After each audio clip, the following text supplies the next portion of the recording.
Okay,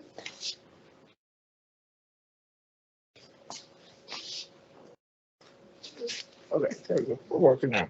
Okay, so we're gonna changing up on last chapter. We talked about credit cards. This chapter, we're going to start talking about loans. Now, when I first started teaching this class years ago, the loan portion of it we did was house loans, which were the same steps as this, just bigger loans. And most of you guys are not going to be doing house loans for a while, so I figured chapter 8's more what we need to do for high school students. Loans are, if you don't have the money, borrow from the bank. Banks, not the guy on the corner. So that's what we're talking about on this. There's numerous types of loans. Again, this doesn't get into the house loans, but the steps are basically the same. If you're really interested in that, chapter 10 is house loans. Other than closing costs, it's pretty much the same. So the loans we're talking about is, guys, if you go to college, now please understand, this is not what you should do. Go to college, try not to get a student loan if you can. I know they're talking on the news about the government's trying to find a way to pay for it. There's plenty of grants out there. There's scholarships out there. I went through 4 years of college and never paid a nickel out of pocket because I got grants from the government, which is, you know, as long as you guys aren't millionaires that we don't know about, you can pretty much qualify for a grant. But a grant is not something you pay back. A loan is. So this is, you know, there's two types of loans this chapter talks about. One is called a single payment loan. It's pretty obvious what it is. You borrow the money, and at some point in the future, tomorrow, the next week, the next month, even multiple years in the future, one-shot deal, you pay it off, you're done, walk away. There are no monthly payments on this. It's a one-payment deal. Now, you can pay it back in partial payments, but it's not set up to do that. Single payment loan has got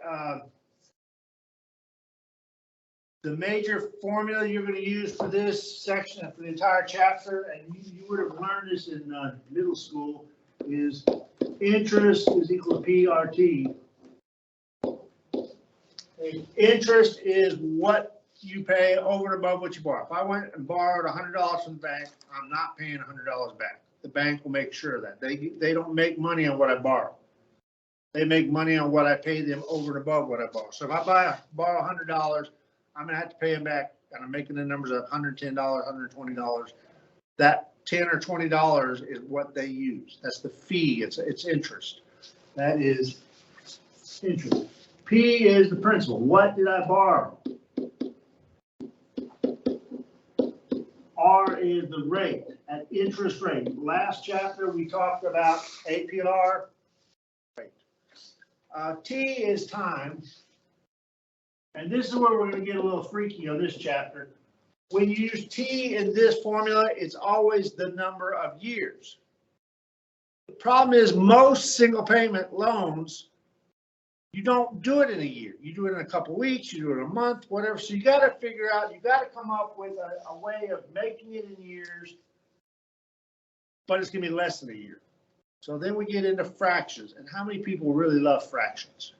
Nobody, right? But you're going to be doing fractions. So to do fractions, you need to know a couple things. Okay? Banks love everything easy to do math. They don't like a 30-day month. They don't like a 31-day month. They don't like a 28 or 29-day month like we have in the real calendar. They like everything consistent. Every month is 30 days. 12 months a year, 30 days per month. You get 360 days per year. So banks love that. It's easy to predict. It's easy to mathematically solve. It's easy to fix. So what they do is this is what the ordinary year that they use. It is a year that is 360 days long. Okay? How many days are in a normal real year, an exact year? 365, except for leap years, 366. But 365 is a normal year, and that is called an exact year. So when you are talking to a bank and trying to figure stuff out, what type of year are we using? Because that will affect how much your payments are. It will affect how much you pay for it. So, ordinary exact. I'm going to the bank. I'm going to borrow $1,000. My principal is $1,000. They're going to charge me 10% interest rate. My loan is going to be, I'm going to keep it simple, is 6 months. That's less than a year. Okay, so I'm going to have to figure out. They're going to charge me. They're going to do exact year. So how many days are in an exact year? 365. So 6 months. Exact year really doesn't matter, but how many months are in a year? 12. So half a year would be 6 months out of the 12-month year. So if I'm calculating interest that I'm going to pay the bank, it would be 1,000 times 10% times 6 months divided by 12 months per year.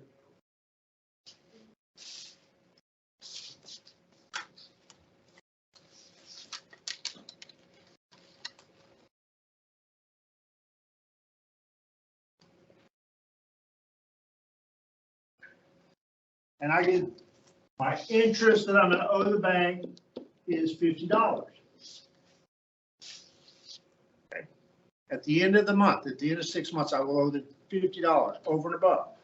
The amount I'm going to pay them back is the principal that I borrowed plus the interest I just built up. So the amount that I'm going to pay them back will be $1,050. I borrowed $1,000. I'm going to owe them back $1,050. One shot deal. I'm done.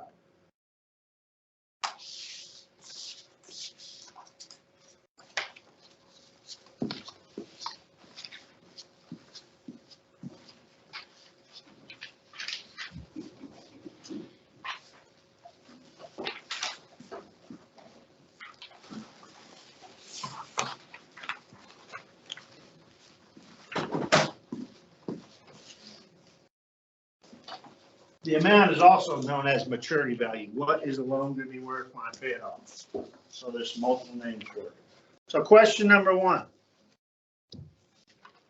Parker Logan purchased a new surfboard costing $600 and financed it at 9% interest for 90 days. 9% ordinary interest for 90 days. So the principal is $600. The interest rate is 9%. We don't know how many, it's not a full year, so we got to do a fraction. And for those of you who have most of these calculators don't do fractions very well, so what you can do is, I'm just writing this down. You can write this as 9 divided by 60 on a calculator. So if the fractions don't work, just put it straight. So it's a 90-day loan. And it is ordinary interest, so that's 360 days per year.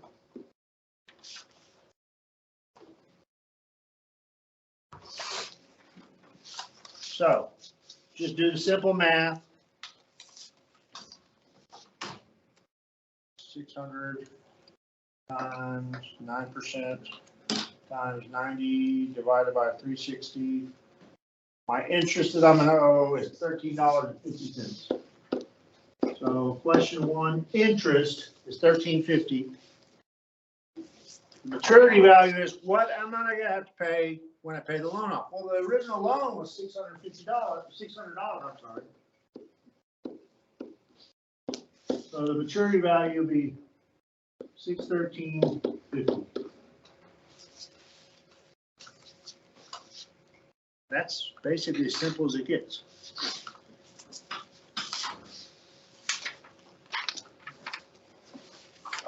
Question number 3, real quick, and then I'll let you guys get on. How long would it take a construction loan? So the principal that we're going to borrow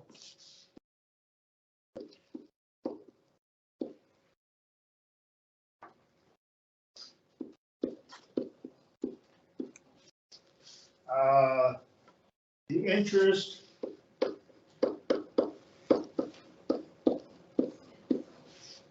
interest rate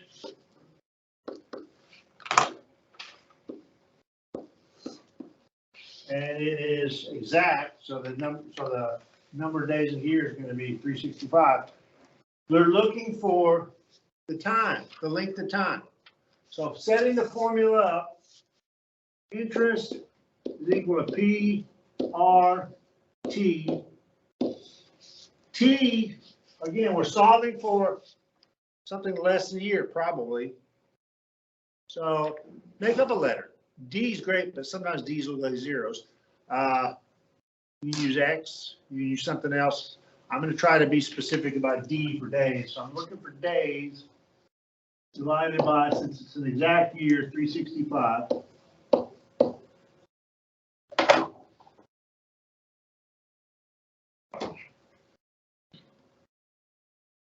And then you plug in what you got. Interest is 50,000.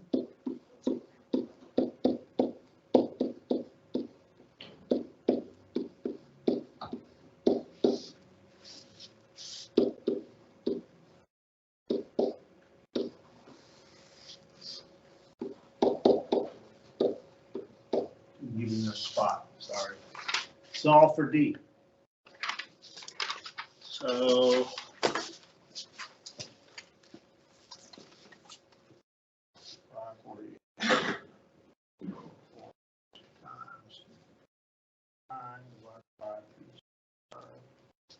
is 50,000 is equal to 135.135 D. How do you get D by itself? Divide. What goes in the calculator first? When you're dividing. You have to have two. What?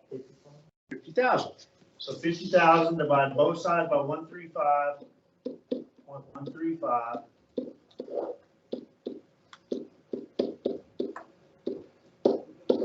50,000 goes in first.